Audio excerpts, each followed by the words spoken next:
Welcome to the Future of Internal Communication podcast. I'm Jen Sproul, CEO of the Institute of Internal Communication. Since we launched this series in 2021, the world of work has been disrupted by event after event. A pandemic, geopolitics, AI, extreme weather events, remote and hybrid working, generational shifts, inclusion, diversity. The entire nature of how we work needs transformation. This podcast explores opportunities for internal communication in the future of work. Internal comms is a critical function that helps organizations achieve lasting change, building trust and relationship between people in pursuit of shared goals. Please join me, Dominic Walters, and Kat Barnard as we dissect what this means for internal communication. With relentless change the new normal, it's time to reimagine our profession. Hello and welcome to a brand new episode of the Future of Internal Communication podcast. I'm Kat Barnard, as ever joined by Jen Sproul and Dominic Walters. And today we are going to have a conversation that I very much think is going to resonate with most of you. We're going to be talking about how to simplify internal communication. As you will probably know, last month we hosted our internal communication festival, the IOIC's festival. It was a 2-day offsite down in Hampshire, and by far and above, I think the single most talked about topic was just the pace of the outside world, the scope and breadth of crises that need to be dealt with, the relentless pace of change, the borderline burnout that so many people in and out of the profession are experiencing, and how on earth you cut through and make a dent with your communication when there's just so much going on for people from the boardroom right down to the post room. I think I'm not mistaken when I say that the length of time on a daily basis for an internal communicator to reach their target audience has reduced since the last set of research that came out in the IC Index, which, as you know, is a program of research conducted by the IOIC and Ipsos Carry Annan Box. I think we're looking at now 10 minutes a day is the maximum amount of time that an internal communicator has to get their key messaging across. So there is a lot going on. We're recording slightly ahead of the release date of the podcast, and we even joked prior to coming on air as to whether or not there would be a new Prime Minister by the time this episode airs. So just gives you a little bit of a snapshot into how mad things have got. And with no pressure whatsoever, that is why I am delighted to introduce today's guest. Chris Lovett is an executive coach, TEDx speaker, and author of 2 books about the power of less. His TEDx talk, Less Busy, More Impact, and his best-selling first book, Discovery of Less, established him as one of the UK's most distinctive voices on sustainable work and living with less. His second book, which I think came out at the start of May, is called Relentless, The Power of Doing Less in a Workplace That Demands More. And that brings the same philosophy into the workplace, helping the busiest of people manage their time, prevent burnout, and navigate the chaos of modern work. Over the last decade, Chris has coached C-suite teams and senior leaders in FTSE 100 companies spanning Europe, APAC, and the US, and a range of industries, including legal, retail, and insurance. His work has been featured in The Times, The Independent, CEO Magazine, Marie Claire, very nice, Chris, and HR Magazine, and he's appeared on dozens of podcasts, including Leaders in Finance, Truth, Lies and Work, and the Self-Care Club. So we are very, very happy to have Chris with us today. He has been endorsed by a previous guest of ours, Professor of Leadership, Dr. Megan Wrights, and also LinkedIn top voice, Bruce Daisley. And I think we're going to have a great conversation because in the lead up to this episode, I've had some brilliant conversations with Chris, so I think we're in for a good one. So Chris, welcome. No pressure. Thanks, Kat. What an intro. If I can get you to do all my intros in the future. I am available for a very small fee. Well, yeah, I'll have to put some money aside. I'm not expensive. But I am really interested. The moment that we were first in contact, your background resonated with me because I have been a long-standing fan of the concept of minimalism and simplifying your life to lead a more full and wholesome life. Now, I am aware of various kind of American minimalist influencers, but I had never come across the concept of minimalism applied to the workplace as you have applied it. So I would love if we were to start by me asking you, what is corporate minimalism and why does it matter? Oh, wow. Let's get right into it, shall we, Kat? Yeah, I mean, I came up with this kind of concept purely from experiencing from a personal aspect. So, for those of you who don't know, minimalism is all about the lifestyle of voluntarily simplifying. It's letting go of the things that no longer add value to your life. Generally starts from a physical aspect. So physical stuff around your home. So it starts with decluttering. So you would generally declutter the things that you don't need or don't want or don't use anymore. That tends to then lead into other parts of your life, such as your digital clutter, like how much stuff you've got on your phone, like photos or apps that you never use. And then you take it even further to things like emotional clutter and mental clutter. So stories that you tell yourself that no longer serve you, such as, I can't do X, or I'm too old to do Y, whatever they are. We tend to let go of those. And as I was experiencing an increase in confidence, an increase in income, an increase in just overall life satisfaction by implementing minimalism into my personal life, I went back into the corporate world and I found that the busyness and the burnout was just another form of clutter. So a full calendar became a cluttered calendar, basically. And I used the same methodology of letting go, of understanding what adds value, what doesn't, what serves me. And I just stamped corporate minimalism into the workplace. So I did that from my own perspective, where it was safe, where I could maybe reduce some of the tasks that I had taken on or even been given that I knew weren't that valuable. I reduced the meetings that I went to. Basically just did less work, but only work that was massively impactful. And on the other side of that, I found that I had more time back. The actual things that I'd agreed to do got better. I was delivering things of value quicker. And I just thought, well, this replicates what it's like in your personal life. So I kind of used my home life as a great place to experiment, and then privately experimented in work. And of course, no one noticed because everyone else was far too busy. So I turned up to work on time. I finished on time. I had a lunch break, and my work was even better than it was when I was turning up early, finishing late, and not having any breaks. So I thought, well, there we go. My home life feels a lot calmer, simplified. And my work life also then felt the same. But at the same time, there was just chaos around me. So then I helped to implement it in my team and then scale it up through various teams. And now we've gone further by I go into organizations and help people simplify. And we use terms like time management because you can't really sell a product called corporate minimalism because no one knows what it means. And it sounds a bit too fluffy and woo-woo. So ultimately, it is helping people simplify, reduce burnout, and manage their time a little bit better. But yeah, underneath all of that was my minimalist experiment back in 2018 is now. I love that.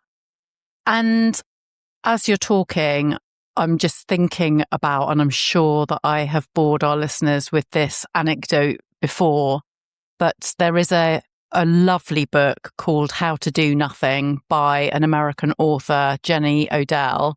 And I'm sure it's in that book that she describes a scenario where, and I want to say it was Deloitte, Canada, where there was an employee loitering around the reception area, seemingly doing nothing. And people were walking past and scratching their heads because she just seemed to be idling. And eventually somebody went up to her and said, "What are you doing?" And she said, "Well, I'm thinking." And they said, "What do you mean you're thinking?" And she said, "Well, I'm just thinking." It was a real thing that they didn't know how to deal with this employee who was doing nothing, who said that she was thinking, but because there was nothing tangibly happening, she caused such a lot of dis-ease that she was kind of asked to move on. So my question had been to you, when you started to introduce this notion of decluttering and focusing on what was essential, was there nobody that noticed that you were doing less? No. That's fascinating. There was bits of work that I ignored. So I was given bits of work by more senior people, more powerful people in the system, in the organisation, and I just didn't do them. And no one ever chased me up on anything because they were just moved on to the next thing. And so obviously there's a bit of risk with that. Because if you're early in your career, you don't want to really do that because you'll get tarnished. But I had the kind of confidence then to kind of ask better questions rather than just be an order taker, which what we tend to go into that practice a bit more is like if someone in power asks us to do something, we tend to come at it from a place of, well, we don't like saying no because of all the connotations that lends itself to, destroying a relationship, causing perception of conflict. And so we'll just say yeah, and then we just do the thing, even though deep down we know that it might not be that useful, or whether that person in power has caught what I call bright shiny-itis, the latest thing. Oh, would you mind doing a quick paper on X? And you go, yeah, right. You get on, you spend X amount of weeks because now you've been moved away from the other important stuff that were doing. You then deliver that thing and it just goes into the ether. Nothing happens. So I'd experienced that too many times. So you kind of got this gut feeling that you almost have to take it with a pinch of salt and go, yep, no problem. And then discard it just to see if anything happens. So I was a little bit disruptive, but it was just an experiment because I could still go, oh, yep, it's on my list of things to do. And no one's going to go, oh, okay, cool, because you're clearly not, you're doing other stuff, right? So yeah, it was just an opportunity for me to push back privately and also then get the confidence to kind of go, that you gave me that thing last week. Is that now less important than this new thing you gave me? And sometimes people will go, oh no, actually, yeah, no, forget that. The thing that I gave you that's still the most important thing. And I think there's something really interesting in this. And again, it's something that was discussed at the festival last month. This piece around confidence, having the confidence to push back. And I think it's really timely that we should be having this conversation. Obviously, I want this conversation to focus on people at work and the impacts of burnout at work and so on. But I say what I'm about to say in the wake of AI adoption. We know from the data that has come out so far that productivity gains from AI adoption to date have not matched the investment in adoption. There is a reason for that lag, I think. But actually, it seems to me in all the conversations that I'm having, right across the board, across internal comms, HR, C-suite leadership, operations, and more, that the push to adopt AI seems relentless, and yet very few are asking whether the tasks that could be automated are actually fit for purpose. Do we need to be doing this thing? It comes back to, I guess, what the late David Graeber, the anthropologist David Graeber, wrote about when he wrote his book, Bullshit Jobs. His quote, not mine. How much of the work that we are doing today is actually adding value or creating value for the respective stakeholders. And I think if we're not able to ask that of our own tasks and workflows, how on earth do we expect to create efficient AI systems? Because if we're passing obsolete tasks into the digiverse, surely that is an own goal. Yeah, it's a wonderful thought, and I'm totally with you.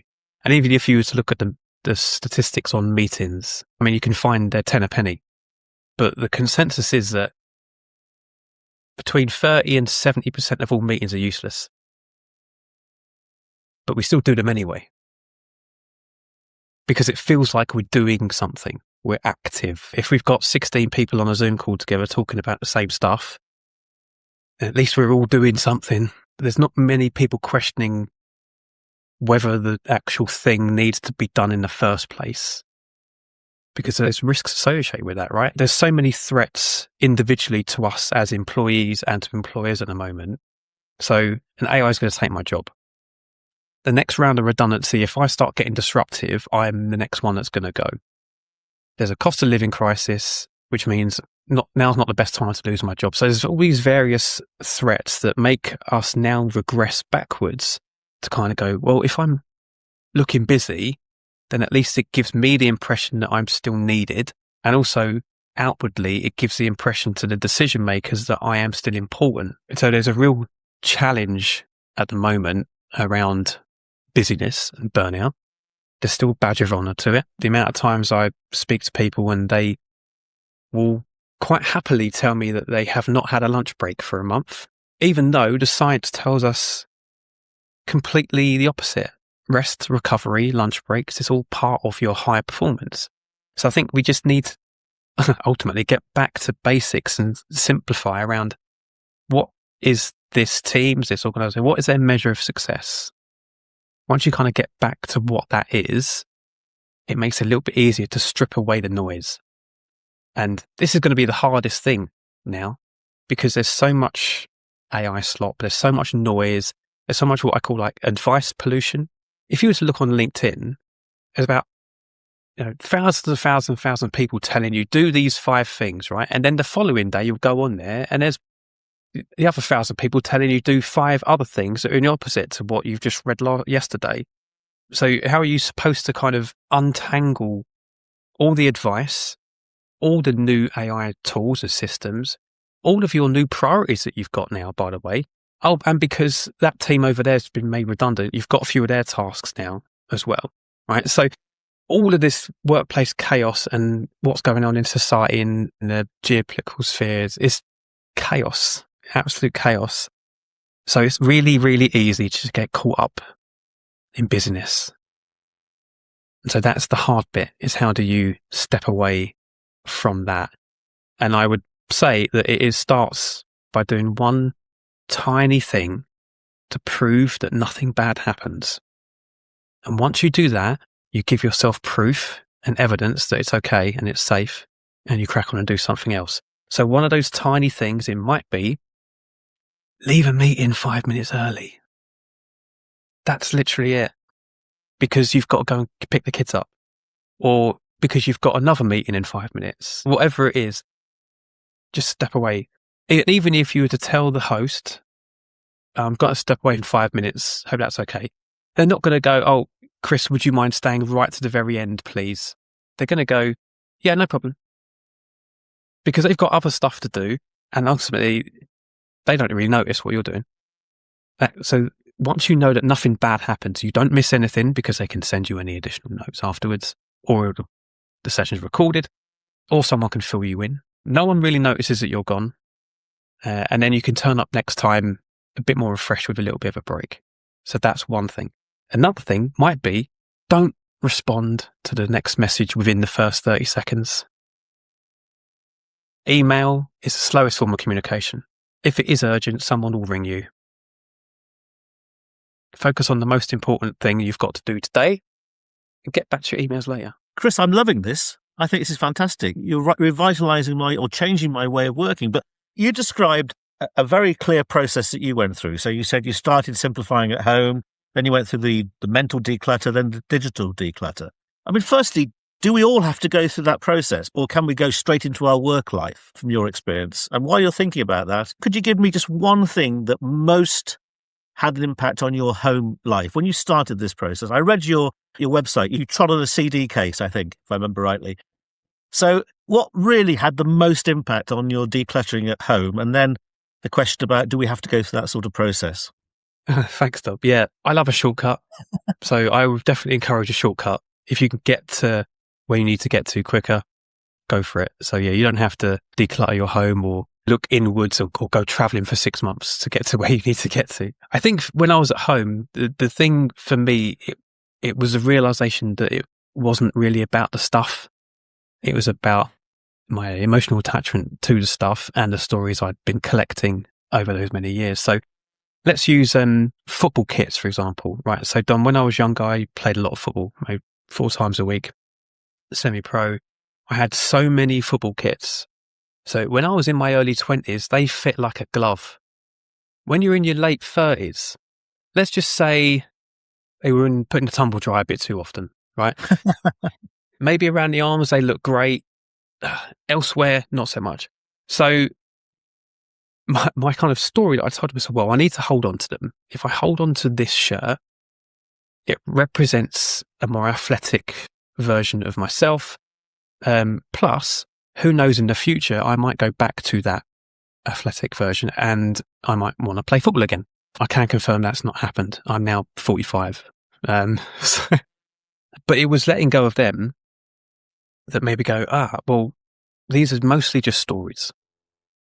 Behind the physical stuff, behind the calendar invitation, behind the high volume of emails, it's mostly just narratives. And once we kind of realize that it's narratives that we can relinquish, everything becomes so much easier. And yeah, you forget. You really, really quickly forget. I mean, I decluttered pretty much everything in my home. I can't tell you what books I had. I have no idea. The CD case in question was Mark Morrison, Return of the Mac. The only reason why I remember that is because I have to tell the story multiple times a month. But I couldn't tell you the DVDs I had. No idea. I couldn't tell you the cookbooks. Oh, the cookbooks, honestly. I think I had 12 to 20 cookbooks that I believed would make me a better cook. Never looked at them once. I can still make a banging slice of toast, but I didn't need the cookbooks for that. So yeah, so you end up forgetting what you relinquish and just focusing on the things that are most important. You can see behind me that I haven't quite mastered that decluttering thing as yet, but there's plenty of scope. I'm on my way around, mate. I'm on my way around. Don't worry. Well, yes, you were talking about football kits and so on. I haven't got any of that, but I have got some Land Rover brochures from 1970s I'm not going to throw out. But there's lots of other things I should do away with. But what's particularly interesting, I think you're saying that we hold on to things, be it an idea or an object, because of the narrative we tell ourselves. And I think that really does play into the internal communication situation at the moment. I think we've talked about this a lot. We are a profession where historically we have demonstrated or tried to demonstrate our value through the outputs that we do. Our worth is based around the fact that we're excellent writers or we're fantastic designers. And there's been some merit in that, but it's always been the case, but increasingly we need to shift to outcomes. So I think we have to change the narrative that we're telling ourselves as communicators. You've outlined very clearly why that is, because it means we hold on to stuff that no longer has a huge amount of value there, I think. But you also talked about the idea of back-to-back meetings, the fact that we're incredibly busy. And I think sometimes we feel as if we've been brought up to feel that that's how we work. That's what work looks like. I guess it'd be interesting to look into some of the research you've done and some of the findings you've done about what impact that sort of life has on people, their performance, on the organizations. Because I guess playing devil's advocate, you could say, well, when does self-care start and end? And when does I can't be asked? When does that fit in? So how do you actually look at the impact it has and the damage it's doing? Yeah, that's a great point. I mean, there's an element around back-to-back meetings and just looking at the science and the data that's done by people more intelligent than us, right? So hours and hours, weeks and months of research, not by just one area, multiple areas across the globe, tell us back-to-back meetings are bad for your brain. So the attention starts to drop. your stress increases, and it increases when there's like, oh my God, I've got 1 minute to go and I've got to join another one. And obviously you've got no time to go to the toilet. You just bounce from one. And most of the time what tends to happen is you finish the first one late, you join the second one late, and then it cascades throughout the day, and then you're chasing your tail. Professional elite athletes don't sprint all day, right? They sprint, review their work, stretch, rest, recover, go again. That's what they do. And these are the elite athletes across the globe. But yet as corporate athletes, where our muscle is our brain, we tend to just squeeze as much out of it without any breaks. And at the end of the day, we're surprised why we log off and we either walk back to our train station of choice through the commute like a zombie, or at home and our partner goes to us, "How was your day, babe?" And you go, "Oh, I don't know, I'm exhausted." Well, yeah, of course you are, because you have not stopped. But yet we glorify that. We glorify, oh yeah, I've worked really hard today. What have you done? I've answered all my emails. I've been to 17 meetings. Brilliant. No one gives a shit.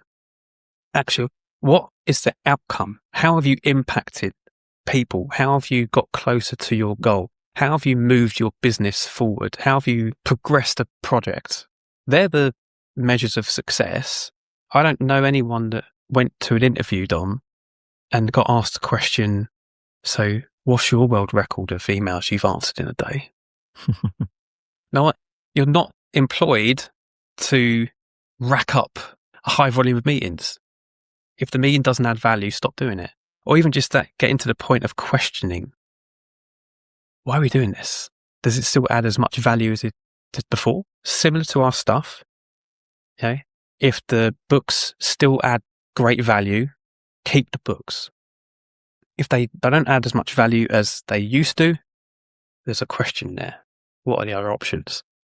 Just a very quick on that, and I'll pass over to Jen. But as you're talking about that, I'm thinking it's about how we frame this, I guess. So you said this at the start, but it's how you have a conversation with the person that's determining what good outcome is, I guess, so that they understand what you're doing and why you're doing it. Otherwise, I guess if you just stop doing the stuff without explaining it or without having the conversation about what's important, someone's going to say, well, what are you up to? So I guess it's all about having that conversation and asking questions. I think with ourselves first, we carry a whole bunch of inner narratives that we've brought through from childhood, education, family dynamics, the workplace conditions that we've worked in. We have so many narratives. Like we said earlier, can't say no to stuff, especially people in power. I have to attend all the meeting because it might make me look bad. You know, I have to have a meeting that is an hour long. So all of these kind of default narratives that, again, once were useful, can now be questioned because things have changed. Things change it. Well, there's too many meetings. Okay, well, they can't all be an hour then. Right, so what do we do? Maybe let's either make our weekly meeting bi-weekly, or let's reduce the hour meeting to 45 minutes. These types of conversations then start to bring in the concept of less, of simplifying, and you then start to go, right, well, we're just evolving the way we work. But because there's lots and lots of stuff going on all the time, we have to be alive to eliminating something, because we can do anything, but we can't do everything. Chris, I feel like this has almost been like a personal therapy session as well. So thank you for that. I'll send you the invoice, Jen. No worries. You wouldn't mind? Yeah, it's fine. I'm happy to pay for it. And I should also say as well, I yesterday went to my local hospice and donated 2 bin bags full of books. So I've decluttered here. That was my yesterday task. What a hero. Some heroes don't wear capes, Jen. But you're right. And I'm listening into this, and there's so many things racing through my brain from a personal, kind of analysing myself personally, really. I'm like, why do I do that? Why do I feel that way? And I think, and then you go back and you bring in, I feel like this emotional responsibility to do everything right by everybody and to be that person and to listen and to do that. But that's my burden that I've placed on myself and a narrative in my own brain that I need to course correct, right? And I think that one of the things, though, as you were talking through it, and I think we can all look at how do we emotionally detach ourselves from those obligations we think to see that we're valid and we're validated and we're needed and all those sorts of stuff. But it's also, I feel like in business, and I say this from my position as well, we're like in a constant state of panic. It's just, we live in a state of panic and fear. And that panic can be, as you say, keep my job seeming relevant, but it can also be panicky because everyone's moving on, everyone's developing, everyone's innovating, and I haven't innovated, and I should be learning, and I should be moving. And well, if I'm not, how am I going to stay relevant? Or, oh my God, the market's going to collapse. How do I get ahead of the market? How do I keep the money coming in? How do I make sure the business is still what people want to buy from? If I don't move it from here to, that's my own brain right now. And that's going like 10 to a dozen in your head. And I say that from a leadership perspective and sort of someone who runs a small business, that constant state of panic. Going, well, if I take my foot off the gas for one moment, I'm going to be responsible for this organization not succeeding or maintaining relevance in difficult conditions. I go back to a phrase that I've heard quite a lot over time, and I'm sure this resonates: behavior breeds behavior. So how do we get to the top of our businesses that are inducing panic and fear? And that panic can be, we got to move quick, people, and this agility word, and all this other, and then just finds its way all the way down. Is there any work you're doing with leaders or those at the top of it that can kind of calibrate that sense of what does good look like, rather than this sense? I think businesses being led in a state of panic, and that behavior breathes down an organization without the risk being considered. Does that make sense? Yeah, Jen, I felt the panic in my chest after when you asked me that. Did you hear it? That's just... Yeah. And yeah. I could feel it. Myself. I've built a simplification program for FTSE 100 company because of this exact same thing. Let me unpick a couple of bits there. If you go back to COVID, we got really used to what I call crisis habits. So there was no commute. So the commute went, which meant we logged on earlier. Everything was a Zoom call, which was new to everyone. And everything was really urgent. And at that point, all of that was relevant because there were many crises going on at the same time. So yes, of course, we were on high alert. And then as we came out of those crises, we retained those habits. So a lot of us still work with a sense of false urgency, believing that everything needs to be done immediately, when deep down we know it doesn't. So, but even if you get those habits, which a lot of them are subconscious, they come from positions of power and authority. Can you get me this slide deck by the end of the day? Oh, God. Yeah. We don't ask why or what the purpose is. There's a couple of great case studies in the book where one of my clients was going through this exact same thing. And she was basically saying, well, her leader in the C-suite said, can you deliver a pack by the end of the day?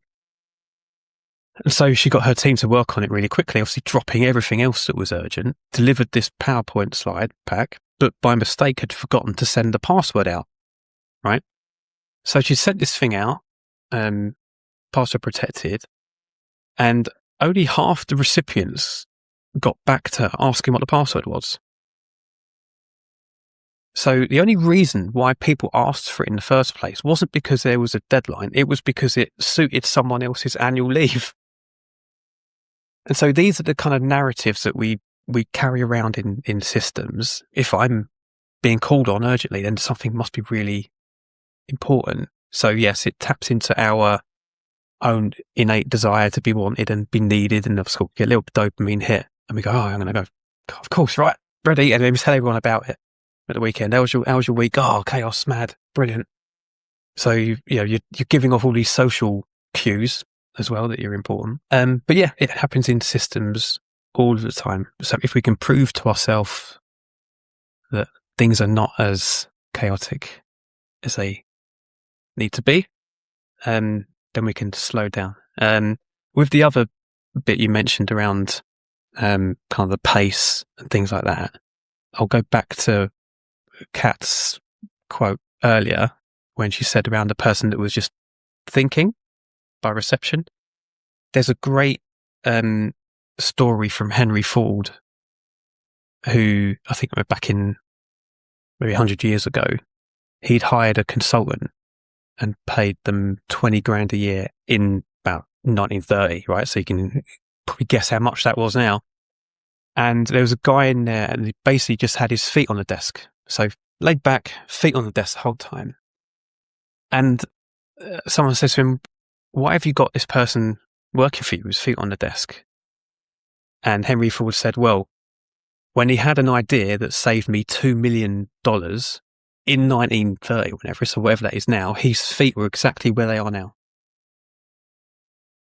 And again, we go back to the science. We go back to things like lunch breaks, like rest, recovery. It helps your brain connect dots. Your most creative ideas don't come from work. I can tell you, my most creative ideas for solutions to problems are either in the shower, outside walking, or in traffic, right? Weirdly, which is annoying. Again, here's a really recent case study that is related to the book. I did a book launch on LinkedIn called Do Nothing. And I invited hundreds of people to do nothing for an hour. I had to really make sure that people knew what I meant. But basically, I invited people between 12 and 1 on the day the book was launched to do nothing. There was no Zoom link. There was no event to turn up to. There was no one talking at them. It was just their opportunity to hit attend to themselves, right? The amount of feedback I got from that saying, that's the best idea I've ever seen. That idea is genius. My publisher said, that's the best book launch they've ever seen, right? I got that idea whilst having a lay-in. I was in bed. Right? So your best ideas for solutions to the problems you're currently having are not by working another 3 hours late. They're probably out on your walk or just after you've had a nap. So what I tend to do is encourage this concept called strategic laziness, where you take time out of your day, so just stop.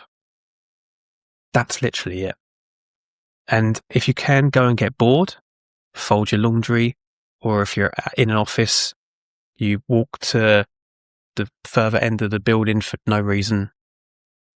You do something else. You let your brain stop, catch up, and then try to reorganize your internal files, connect dots that weren't necessarily there before. It's why kids, when they say to you, oh, I'm bored, right? How quickly do they then create a new game? Well, imagination goes, doesn't it? Just out of thin air.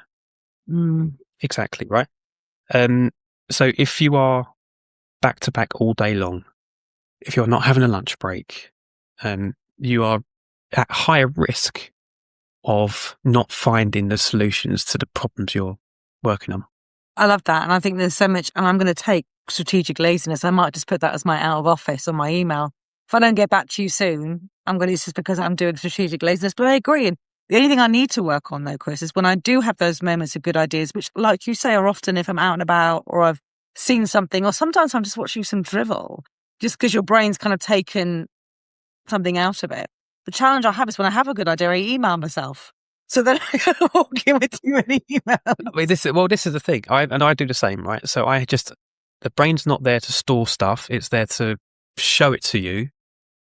And then it's going to flush it in a couple of minutes, right? And I'm sure you've all felt the same, where you've been wandering around and you've gone, that is a bloody brilliant idea, that is. And then you've gone into another room and you've felt this void of like, I had this something there, it's just gone. I don't know what it was. So just get it out really quickly and you can get on with the rest of your day. So I just have it on my notes, right? Or use your AI assistant of choice. I've got like a little agent I've set up. So every time I have an idea, I go, put it on my phone and the AI bot will go, is this to park or is this something you want to work on now? And I was like, park it for later. And that's it. It's done. I think there is something, Chris, in launching an AI agent for strategic laziness. Oh, trademarked it. That's it. I think there is absolutely something in that.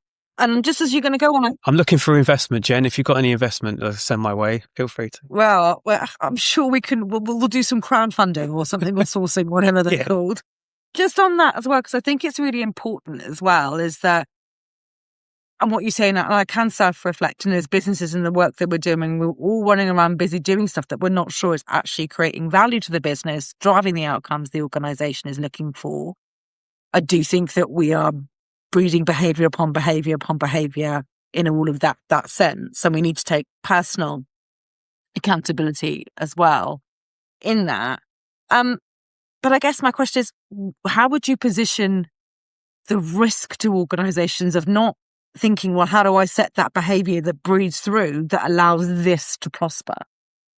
What's the risk if they don't? What do you think that with how prolific, for example, burnout is in 2026 and where we're going? What do you think the long-term implications of that are going to be for businesses in this space? Yeah, your best people are going to burn out. That's probably the headline. And as you've seen with most of the research and stats recently, it's only going up.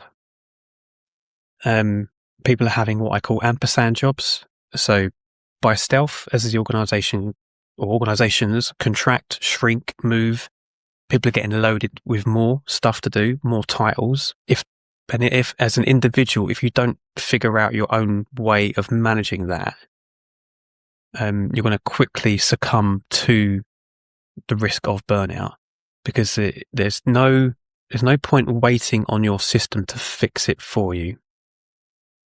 Despite there being so many wellness or self-care clinics, whatever, the latest stats have only found like one organization has done it really well in regards to looking after their people. I don't even know who that is, but most employees of organizations say that mental health and burnout has not got better despite the investment in all of these other things. There is a sense of empowerment and ownership and accountability on you as an individual to create these small boundaries. Like I mentioned earlier, do the small things first to know that it's safe to do it, and you can start creating slightly new habits that no one will even notice. And once they do notice, they'll look and they'll see you are having a lunch break, you're still doing incredible work, but you're doing it sustainably. They're going to go, how are you doing this? You become a role model, you become a cultural champion. And then you'll be asked, can you roll this out? I'll be like, oh yeah, well my secret message is take a lunch break. Who knew, right? So yeah, the risks for individuals, massive burnout. The risks for organizations and teams is that you just simply work on far too much and you don't solve anything. And I think that the other risk as well that you've highlighted many ways in the way you're describing it is that innovation, ideas, they're just going to get drawn out of us because we're not having that time to generate that, or that cognitive reset that allows us to think that through. And I think that there's a lot of symptoms we can see. If we treat one by one, we might get to the cause. I think that now's probably a really great time to look at simplifying as a competitive advantage. I work in it every single day where I have clients go to me, my team are trying to change 4 documents and it's taken them a year. And it's laughable. And I'm like, what do you mean? They're like, well, we started it off when there was like 3 people involved. And then we asked someone else's opinion. And then we got their team involved. And now there's like 25 people. And every time we send it out, there's an iteration. Oh my God. Like, honestly, your one job was to change these documents, right? And it's taken you a year? How is that high performance in any way, shape or form?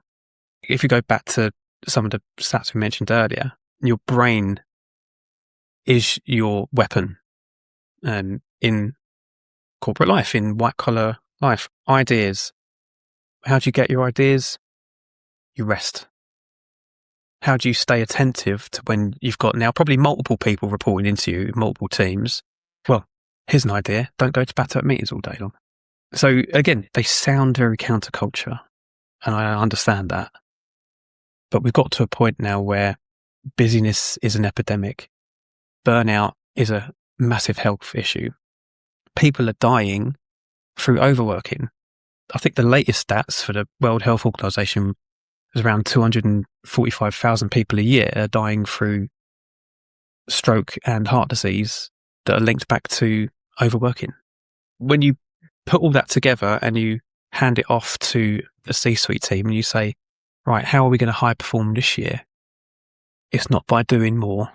It's by doing the right things that matter. And that's literally it. And having that ability, bravery, the courage and the intelligence to let go of the stuff that we'd love to get through, but we just can't at the moment because we've got these things to do. Chris, let's pick up on something there, because you said simplification gives organizations a competitive advantage. We've recently been talking a lot about great internal communication helps organizations perform better. So we've spoken about how we as communicators can manage ourselves. Can we just, for the final few moments, just change the focus slightly and say, look, what can we do as internal communicators to help reduce overload, help people to rest, to encourage recuperation, and generally help other people do the stuff we've just been talking about? Because I guess if we do that, then we're doing our job of helping organizations perform better. What's your experience of that?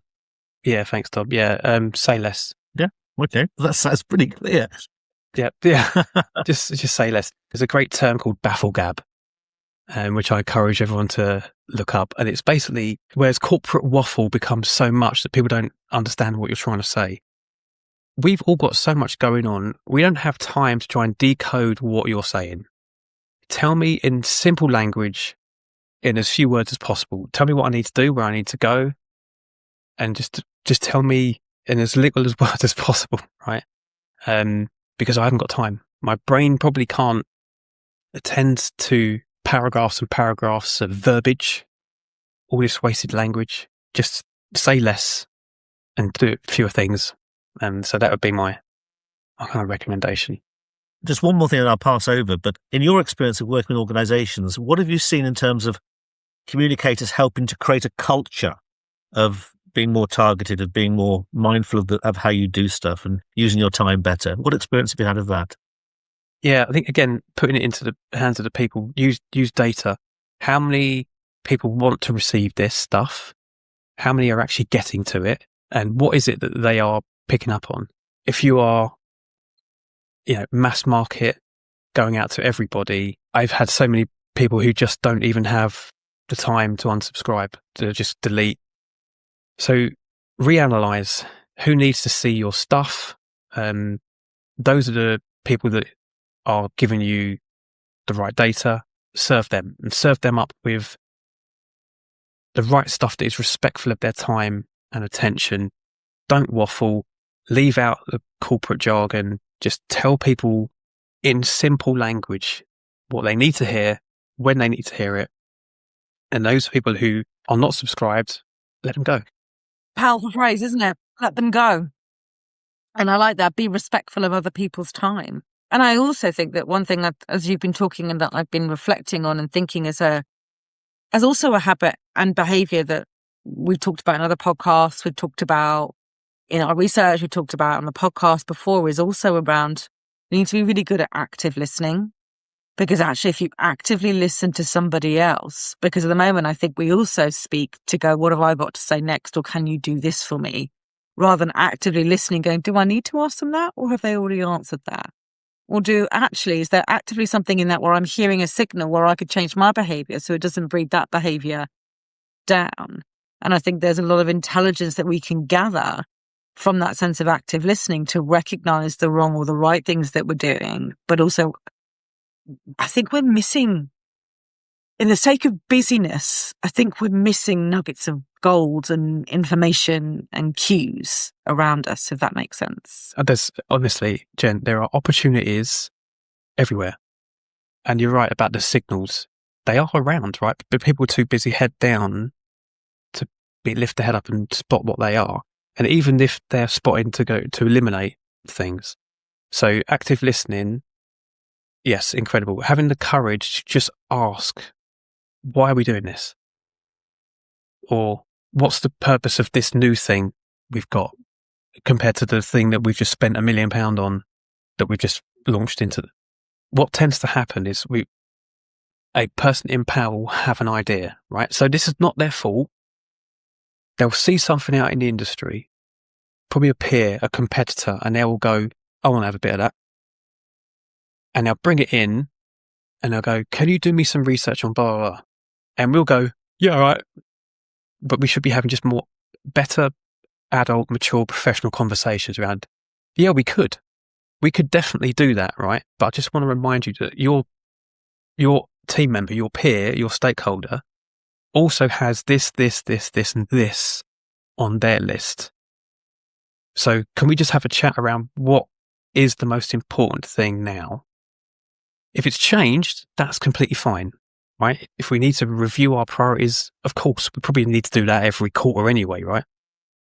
But we can't just knee-jerk to the latest thing that's happening because we will never get anything done.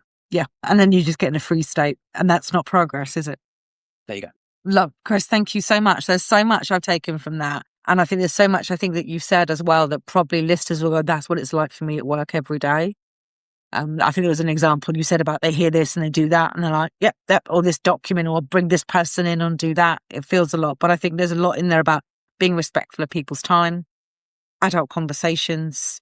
I think there's something I wrote down as well, is the power of the cognitive unload to create ideas and innovation, and that thing that we can do to ask questions, to actively listen, and to take some personal accountability and look at how can we emotionally and physically declutter our lives and our habits to allow that behavior to breed to others, but also to allow it to benefit ourselves, because that will make us a more valued and important human, colleague, wherever that might be. So I think there's just so much from that to take, Chris. Thank you. Yeah, brilliant. And again, just in closing, like, these things are not that hard. Like, they're only hard because we think it's another thing we've got to do. But actually, like, if you start your day tomorrow, and that's what the whole book's about, you can actually pick it up, read a thing and go, oh, I can do that now. If you log on tomorrow, don't let your email be the first thing you open. That's a hard habit of a lifetime to change, but I think it's a brilliant one to start. Exactly. Right? Just don't open it. Just give yourself a couple of minutes, or even a half hour if you can. Focus on the most important thing first, and then open your email, right?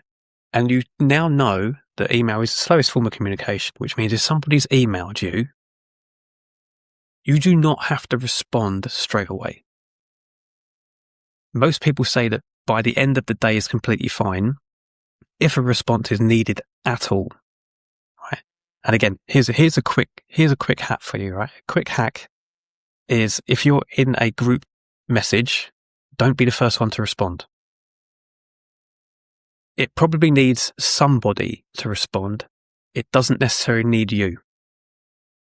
There's a task on there. It doesn't necessarily have your name on it. So if you are looking for a task, looking to strengthen your career, of course, yeah, put your hand up. But if you're already stacked, you've got so much stuff to do, don't feel obliged to put your hand up. Well, I just want to echo what you've said, really, Jen, that the whole hour almost has felt like therapy, hasn't it? I mean, even listening to the tone and cadence of the conversation, I think we've kind of collectively brought our heart rates down a notch. And there's a lot in here. There's so many things that I'm thinking about. But one of the things that hit me hardest, maybe like 5 or so years ago, was, and I know that Seth Godin talks about this, sorry, name drop, but there's another American businesswoman who's got a huge social media following called Marie Forleo, and she advocates for this all the time.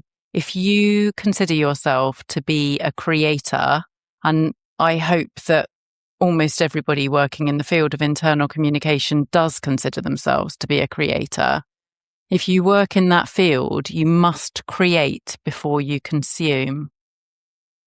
And I love that because it ties into everything that you've told us and shared with us this past hour, Chris. So I feel like we're going to need you to come back onto the podcast at some point soon, if only to soothe us and to provide some more free therapy. But it's been a really good, useful hour spent, I think. And I hope our listeners agree and can take at least one thing from this conversation and apply it to their practice. So thank you so much for joining us, and we'll look forward to having you back at some point. My pleasure. And yes, no worries. I will definitely be able to come back. And who knows, by that time, there'll be even more opportunities to simplify things that I haven't even shared this time around. So love it. So yeah. Here's to strategic laziness. Damn right. That's right. Thanks so much. You'll see it in the mainstream media. It will, sure. Exactly. Thank you.